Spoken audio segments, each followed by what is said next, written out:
guys. I am Amber Parrington with Select Home Care, and I am the Director of Community Relations here.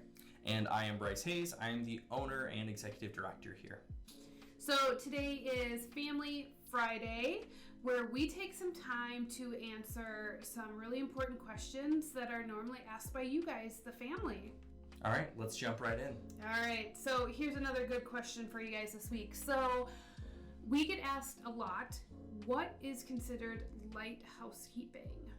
So with this, care doesn't take up the whole time. So often I think that, families think, well, they need to provide care.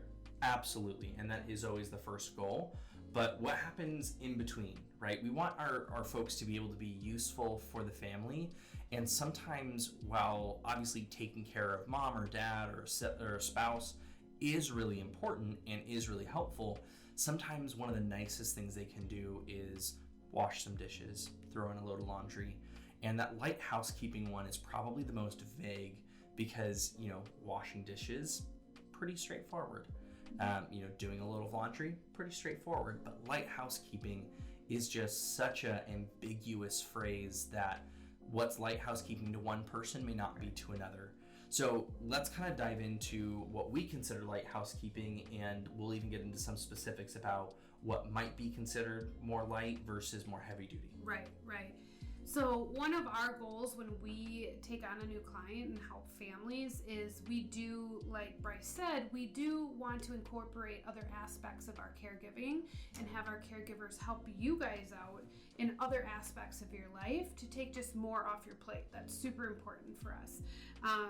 So light housekeeping, and I'm actually going to steal a phrase that Bryce likes to use, is if you have a housekeeper, what type of housekeeping would you do between their visits? So that would be kind of a generalization of light housekeeping.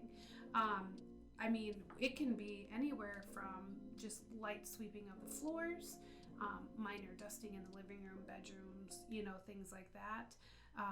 But I think we have to kind of pinpoint some of that for our caregivers so they have a clear focus on what they need to do. And I can't stress this enough, because light housekeeping is different for every family. Most caregivers need direction from the family or from us as we've talked to the family about specifically what is wanted. I think that it's very easy for families and caregivers to get confused and sometimes a little frustrated about, well, my caregiver is sitting there, not doing anything. And the hard thing is sometimes they may not have been given direction. And they're happy to do something, but some people really hold some of those household activities, especially when there's a spouse involved. It sometimes can be a very important point to let the spouse continue to do some of that housekeeping. And so we never want to offend. It's always about whatever we can do to be a help. And if, a spouse really loves to be the one to do the vacuuming, then by all means, vacuum away. But I think it's a very important add-on service that we can offer just to take that load off families, because this is usually a very overwhelming time if you're reaching out to us for help. So anything we can do to make those visits more valuable, more efficient, and more important to you. So maybe here's a really great point. I gotta make this. This is such a great point. Let's take some of that time off of your plate with the cleaning and let the caregiver do it, because what do I always say? We want to fire you as a caregiver. We want you to spend that quality time with them. So that's super important that we want to create those moments again.